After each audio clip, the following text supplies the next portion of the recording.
আজ বেলা 12টা নাগাদ কলকাতায় ভিডিও বার্তায় তৃণমূলের মুখপাত্র কুণাল ঘোষ জানান, মহামান্য সুপ্রিম কোর্ট আজ তার রায়ে পরিষ্কার বলে দিয়েছেন যে অভিষেক বন্দ্যোপাধ্যায় মাননীয় সাংসদ, তাকে নির্বাচনের আগে আর কোনো রকম ডাকাডাকি করা যাবে না এবং এ সংক্রান্ত মামলার যে শুনানি সেটা 10ই জুলাই 2024 ফিক্সড করেছেন। তার কারণ হচ্ছে অভিষেক বন্দ্যোপাধ্যায়কে ইডি শেষ ডেকেছিল 2022 সালের মার্চ মাসে এবং রুজিরা বন্দ্যোপাধ্যায়কে ডেকেছিল 2023 সালের সেপ্টেম্বর মাসে এবং তারা দুজনেই কোঅপারেট করেছে ইডির সঙ্গে, এমনটাই দাবি করলেন তৃণমূলের মুখপাত্র কুণাল ঘোষ।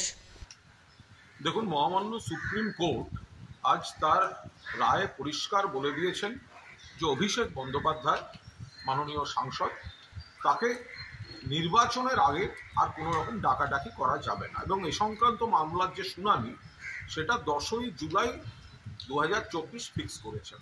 তার মূল কারণ হচ্ছে অভিষেক বন্দ্যোপাধ্যায়কে ইডি শেষ ডেকেছিল 22 সালের মার্চ মাসে, শ্রীমতী বন্দ্যোপাধ্যায় রুজিরা বন্দ্যোপাধ্যায়কে ডেকেছিল 23 সালের সেপ্টেম্বর মাসে।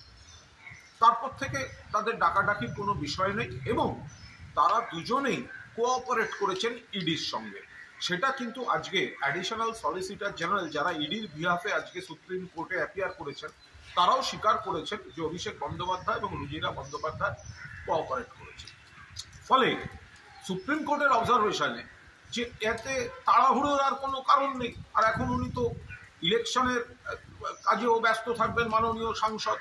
ফলে এই মামলাটি 10ই জুলাই 2024 অর্থাৎ ইলেকশনের পরে নেক্সট ডেট ফিক্স করেছেন সুপ্রিম কোর্ট এবং তার আগে যে ইন্টারিম অর্ডার ছিল সেটাই জারি থাকবে। অলমোস্ট একই অর্ডার অভিষেক বন্দ্যোপাধ্যায়ের সচিব সুমিত রায়ের ক্ষেত্রেও কার্যত একই অর্ডারই প্রযোজ্য এবং 10ই জুলাই 2024 অর্থাৎ ভোটের পর অভিষেক বন্দ্যোপাধ্যায় তো বলেছেন তিনি সবে জড়িত নন, কিন্তু রাজনৈতিক কারণে ডাকাডাকি হচ্ছে।